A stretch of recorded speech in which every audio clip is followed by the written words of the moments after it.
Olá, eu me chamo Camila Goulart e a minha dupla para esse trabalho é a acadêmica Maria Fernanda da Silva Vaz. O nosso tema é os instrumentos musicais de sopro e a produção da voz da fala, conceitos em comum. Os instrumentos de sopro, também chamados de instrumentos de vento, surgiram há mais de 20 mil anos, quando os homens primitivos sopraram ossos e bambus e descobriram que podiam emitir sons similares ao cantar dos pássaros. Alguns exemplos deles são o saxofone, o trombone, o trompete e a flauta doce, que é a que vamos usar de exemplo para explicar melhor o funcionamento desse tipo de instrumento. O corpo do instrumento de sopro é formado por um tubo. Ao soprar no bocal do instrumento, que é essa parte aqui, são geradas diversas frentes de ondas de ar que se propagam dentro do mesmo. Ao dedilhar o instrumento, os orifícios abrem e fecham, mudando o comprimento efetivo do tubo, já que o comprimento efetivo do tubo é o comprimento entre as extremidades abertas, seja o bocal ou seja o orifício. Com a mudança do comprimento efetivo do tubo, mudam também os modos de vibração dentro do mesmo, ou seja, mudam os comprimentos de ondas e a frequência fundamental e as frequências harmônicas da coluna de ar no tubo, conforme foi visto na disciplina de Física Acústica. Quanto maior for esse comprimento efetivo da coluna de ar, maior serão os comprimentos das ondas sonoras no tubo e menor serão a frequência fundamental e as frequências harmônicas. Ao mudar a frequência fundamental e as frequências harmônicas da coluna de ar no tubo, o instrumento musical gera diferentes notas musicais. Ao tampar todos os furos do instrumento, dessa forma aqui, a coluna tem o seu tamanho máximo, permitindo a propagação de sons com comprimento de ondas grandes, o que corresponde a frequências fundamentais e frequências harmônicas pequenas. Estas frequências fundamentais e frequências harmônicas pequenas correspondem a uma nota grave. Ao destampar todos os furos do instrumento, o comprimento efetivo vai diminuindo e no tubo propagam-se sons com comprimentos de ondas cada vez menores, o que corresponde a frequências fundamentais e frequências harmônicas cada vez maiores. Essas frequências fundamentais e harmônicas cada vez maiores correspondem a notas cada vez mais agudas, na medida que se destampa os furos. Então, começando a nota Dó grave, eu tenho polegar fechado atrás, dedo 1, 2, 3, 4, 5, 6, 7. A flauta toda fechada. Então, tocando Dó grave.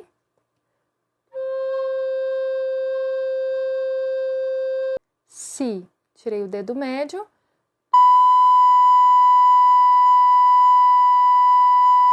A fala utiliza da voz para gerar a comunicação, mas é muito mais do que um meio para transmitir uma mensagem. Nós a utilizamos para nos expressar, pois através da voz é demonstrado sentimentos e emoções para o que queremos transmitir pela nossa fala.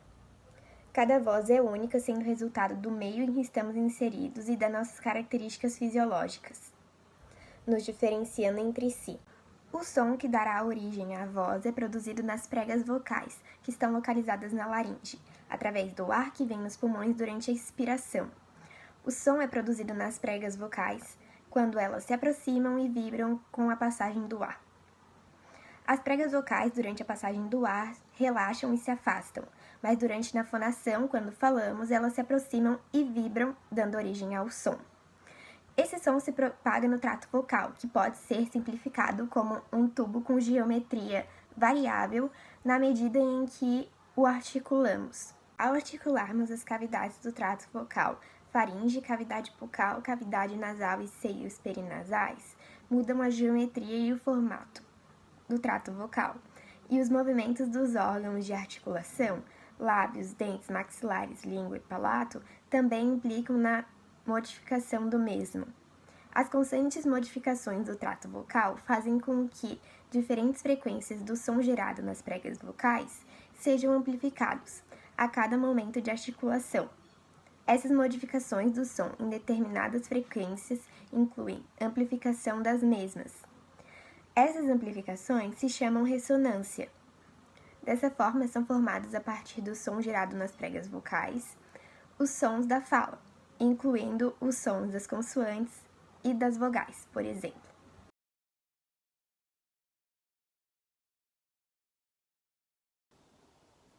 Se formos parar para pensar, os instrumentos de sopro e a produção da voz e da fala têm alguns aspectos em comum.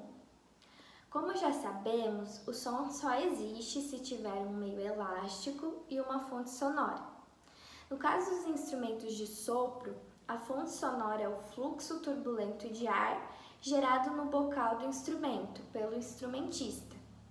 Já no caso da produção da voz e da fala, a fonte é o fluxo de ar que vem dos pulmões durante a expiração. Os mecanismos de geração do som são processos que ocorrem nas pregas vocais e no bocal do instrumento, enquanto que o trato vocal ou o tubo do instrumento de sopro são apenas filtros que moldam o som servindo como amplificador. Os dois casos também possuem ondas sonoras com frentes de ondas planas, que se propagam de forma unidimensional, ou seja, em uma só direção, pois o meio elástico, que é o ar, está confinado dentro de um tubo. No caso dos instrumentos de sopro, esse tubo é o corpo do instrumento, e no caso da produção da voz e da fala, é o trato vocal. Tanto os instrumentos de sopro quanto a produção da voz e da fala possuem diferentes frequências de sons.